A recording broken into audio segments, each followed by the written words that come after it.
Hey guys, welcome to episode 2 of the F.E.M.M.E formula. I am your host, Shakita Unlocked, and I really want to get into this topic because it's so near and dear to my heart. And that is healing the woman who overgave, healing the good girl syndrome. I really want to get into that because it took me all of 2025 to shed that identity. It took me most of 2024, all of 2025 to shed the good girl, the overgiver. And I want to talk to you about what that looks like in real time, okay? I grew up in a Christian household. I was raised in between three households: my mother's mother, and my father's mother. So out of those three households, I've moved around a lot as a kid. Like, so Monday through Friday during the regular school year, I was between my mom and my mother's mother. And then during the summer and the weekends, I was with my father's mother. And all of these households were ran differently. My father's mother's household was really Christian based, church every Sunday. My grandmother was a hard worker, cooking every day, cooking big meals on Sunday, breakfast on Sunday, cleaning. You know, she was a custodian by career trade. And I grew up seeing this woman just giving to her children, to her husband, to her church, to her job. And I never saw her take a break, take a rest. Never saw her go get a massage or a pedicure. She painted her own nails. I never saw that from her. And so I want to stick with that household because that's the household that really shaped and molded me as I became a little girl and grew up as a little girl and grew up to be a teenager and a young woman. And so seeing my grandmother overgive and be consistently the one everybody leaned on, it created in me this imprint on my subconscious mind that this is what women do. Women cook, women clean, women take care of their husbands, women take care of their children, their job. This is what women do, and then they take care of themselves last. That's what I grew up with. And so imagine growing up seeing this daily, on the weekend, in the summertime. It forms you. It creates in you an identity. And so I grew up believing that my worth was tied to what I did for people. So fast forward to me becoming a woman. This is imprinted on my subconscious mind. So let me pause for just a second because I'm using a big term that some of you guys may or may not be familiar with, and that's the subconscious mind. The subconscious mind is beneath your conscious mind. Your conscious mind is what you think with, you know, where you want to eat, where you want to go, where, you know, what you want to wear that day, what color nails you want at the nail salon. That's your conscious mind. Your subconscious mind is the mind beneath that. That's the mind that between the ages of 0 and 7 is imprinted by thoughts and feelings and emotions and smells and touch. And your subconscious mind is like a computer that runs your life without you even knowing. Like when you get in a car, your subconscious mind is really the ones that takes over and starts driving. You're using your conscious mind, but your subconscious mind is the one that's programmed to know how to maneuver the wheel and put the foot on the brake and put the blinker on and, you know, check your mirrors. That's your subconscious mind. It's an automatic co-pilot that runs your life secretly and quietly.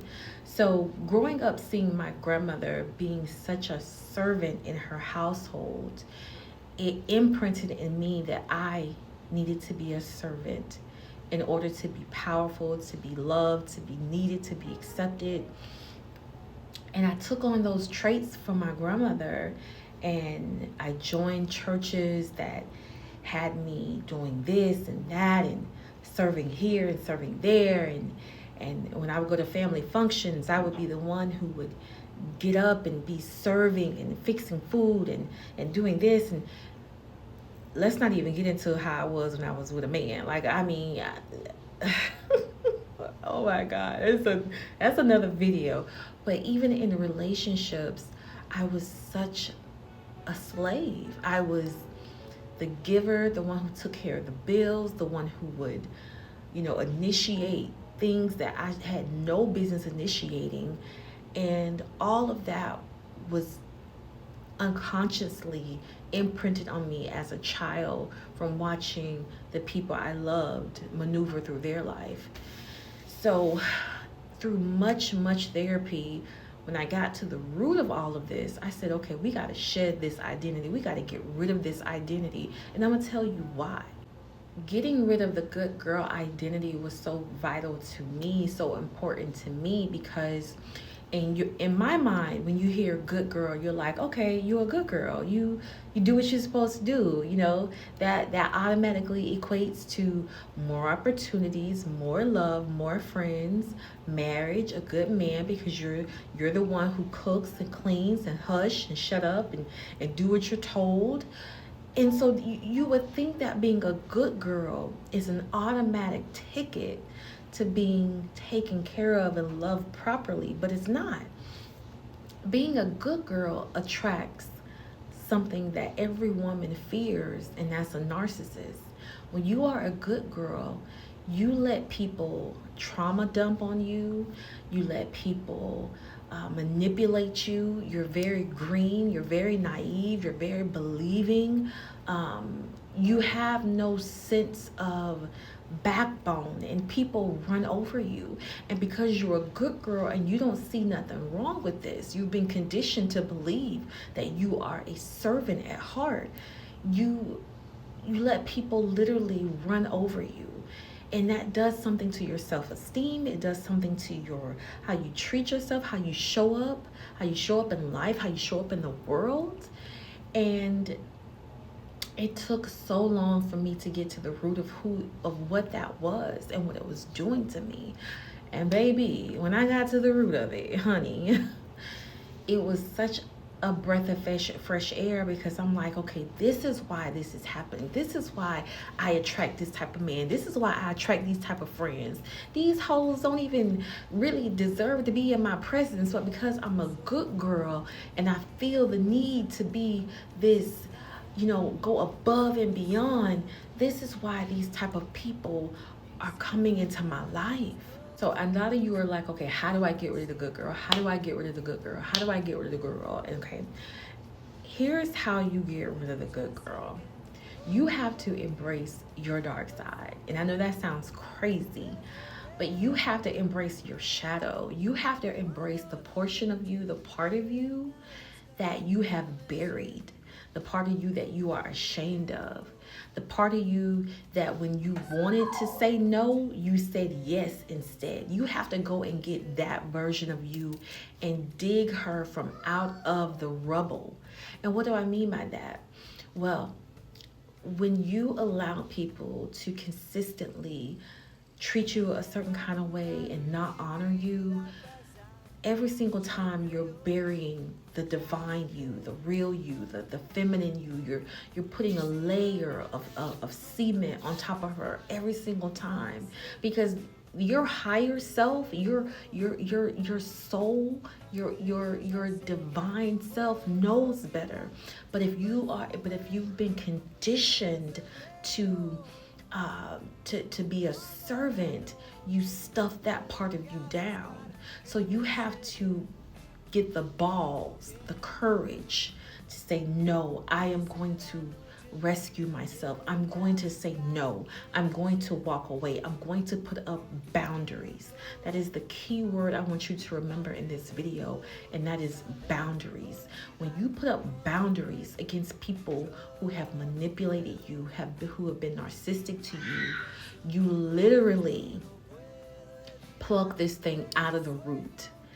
And that's what I did. That's what I've been working on for the past couple of years, is shedding this identity of I need to be the one who's there. Let me hurry up and, okay, she's calling me. Let me hurry up and answer the phone. Let me hurry up and do what they need me to do. No, stop that. Let that go. And here's the funny thing about all of this. When you're a good girl and you're there for everybody else and you do for everybody else and you want to make everybody else happy and keep the peace, and when it's your time of need, they will not show up. They will not show up for you because they don't respect you. The good girl is not respected because the good girl has allowed herself to not be respected. People who use the good girl, they'll call everybody else, and everybody will be like, hell no, I ain't giving you no money. I ain't finna give you no money. Are you crazy? You know, Bob will call 5 different people asking for money. And everybody be like, nope, Bob is a loser. Bob ain't got no job. Bob about that bullshit. No, I ain't giving you no bread, Bob. But Bob knows if he calls that good girl, if he calls Sarah the good girl, the one who's always there for everybody, the one who's always giving and never receiving, he knows if there's a chance that he can get that money that he needs. He can get that money that he needs to borrow. So Bob will make that call to Sarah knowing it's a good chance I'm gonna get this money from her and I ain't gonna have to do too much. And more than likely, Sarah, being the good girl, conditioned to give, to overgive. She'll give that money, not because she doesn't love herself, it's because she believes that her value is connected to giving. Her value is connected to serving. I'm telling you guys. I know this is the second video and I'm trying to go as deep as I can, but you have to shed the good girl identity. You have to get rid of this, I need to please everybody in my life. Because when you get rid of that part of you, you heal. You heal the little girl inside of you that was taught to be quiet and do as you say and do as you're told. That's not who you are. You are a woman. You are a woman of brilliance and brightness. And in order to be able to ascend to higher levels, you must shed that identity. It's going to hold you back from opportunities, from true love, from true friendships, for even being comfortable in your own body. And it's so funny that a lot of churches actually benefit from good girls because they're the ones who clean up, give money regularly, anything that the staff or pastors need, they're trying to be there because they've been conditioned to connect their value to what they do, and that's not what it is. That's not what God wants for us. I tried to go into as much detail as possible, but I know that as we continue this journey, guys, we're going to get more acclimated, more connected, and we're going to be able to ascend to higher heights and deeper depths and really help each other to become our full, beautiful, feminine self. So I'm excited. I hope you are excited. Remember, the good girl, that's an identity. We don't need her. She has served her space in our life. It is time for us to move on to better and bigger things. And in order to do that, in order to truly, truly, truly do that, you have to shed that identity. Get rid of this people pleasing, this over giving, overextending. It's going to burn you out. It's going to affect your health, affect how you feel about yourself. Shed that identity and step into your true identity of being sovereign, of being significant, not to anyone else, but just to you, just how you feel about you. How you feel about you is all that matters, because when you feel powerful within your own self, the universe reflects that back to you. The universe has no choice but to mirror to you how you feel about yourself. Okay, so thank you guys for tuning in to episode 2 of the F.E.M.M.E Formula. I am your host, Shakita Unlocked, and I'll see you in the next one. All right, bye.